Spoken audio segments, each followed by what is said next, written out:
We've been giving kids the message, just say no to drugs.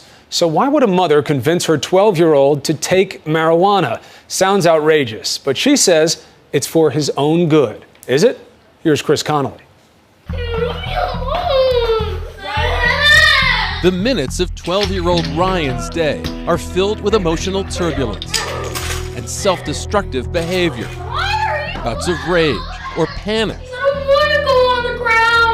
self-loathing and lethargy. He is living a nightmare, and so is his mother.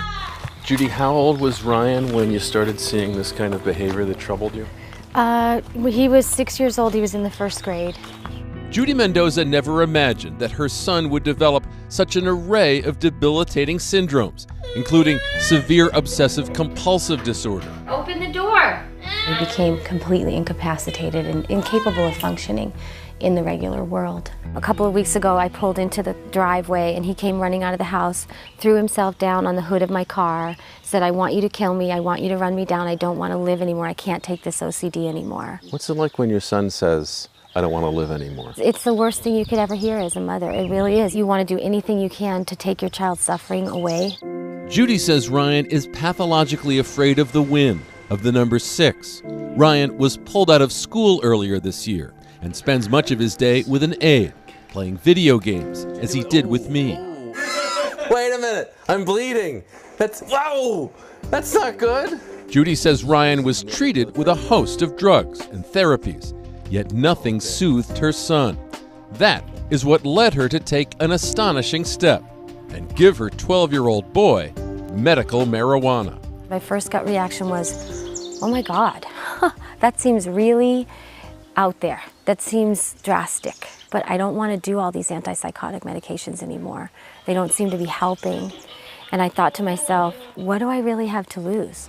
Judy lives in California, one of 14 states where medical marijuana is legal, purchased with a doctor's okay at one of these dispensaries. Kids don't smoke the drug. It hardly resembles marijuana as it's infused into butter or bread or into a tincture that can be placed under their tongue.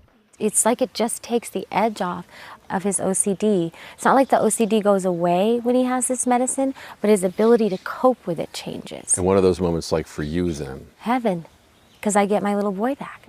Judy's not the only one trying medical marijuana on her kid. In fact, she says she got the idea from watching This Good Morning America story. Miko Hester Perez says her 11-year-old, Joey, who has autism, had shrunk to 46 pounds before receiving the drug. I saved my son's life, and marijuana saved my son's life. Severe autism so confounds modern medicine that any treatment might seem understandable. But giving pot to a preteen with OCD? Is that why they call it dope? In what way are you not getting your son high? Well, the tincture that I give him has a very low level amount of THC in it, and that's the psychoactive part of the plant.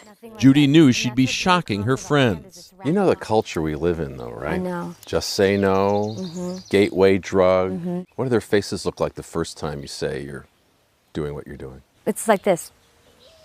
Like they're processing it. Like, what? I think if they look at the whole picture and they see what has happened with my child over the years and how close we have come to losing him, literally. It's really just giving them medicine to treat a symptom.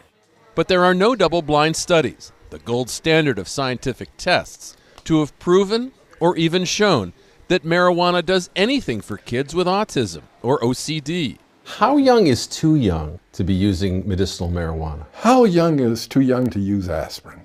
How young is too young to use penicillin?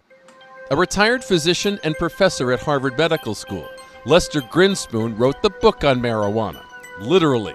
In the 70s, his son Danny, who had cancer, used the drug to counter the pain of his chemotherapy before his death. Now, he hears from mothers like Miko and Judy, but even he can't say it'll work.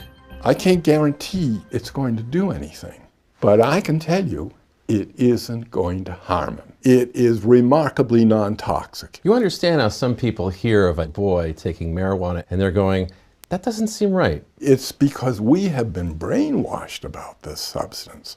There will come a time when people will recognize that this is a wonder drug of our times. It does so much in terms of relieving some of the symptoms which are very difficult for parents to deal with, let alone the child. I think the medical marijuana might actually be making their symptoms worse. The medical marijuana might just kind of be sedating them and not really addressing the underlying issues.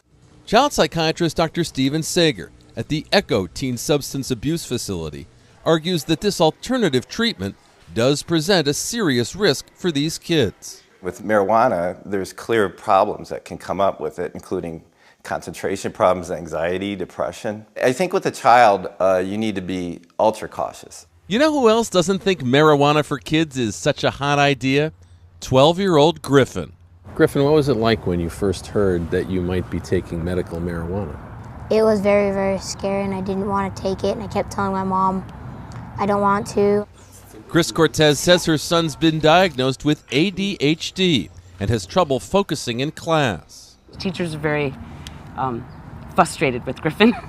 Very frustrated. How do they express that frustration, Griffin? Yelling.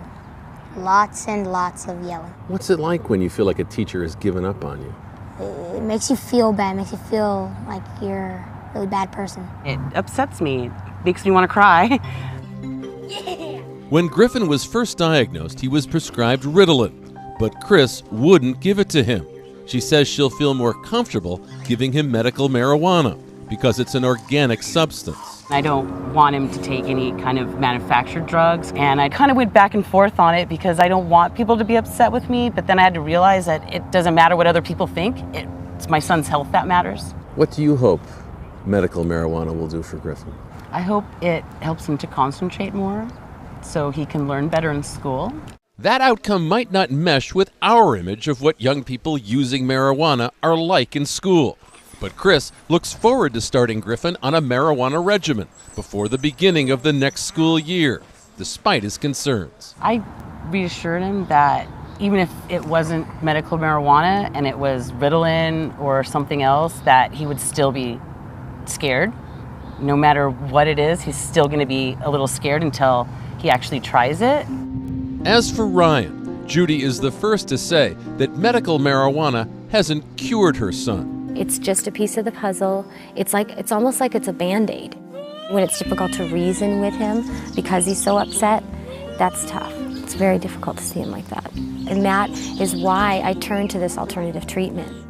As she's become an advocate for its use on kids, speaking to other families about the drug, Judy says she's also explored another side of marijuana with her son, the side we're more familiar with. I don't want my son to be high, but he hasn't had a chance to feel euphoria for many, many years. He's lost all his friends, and so I want him to have a little bit of the THC. I really do. I want him to feel some of that euphoria.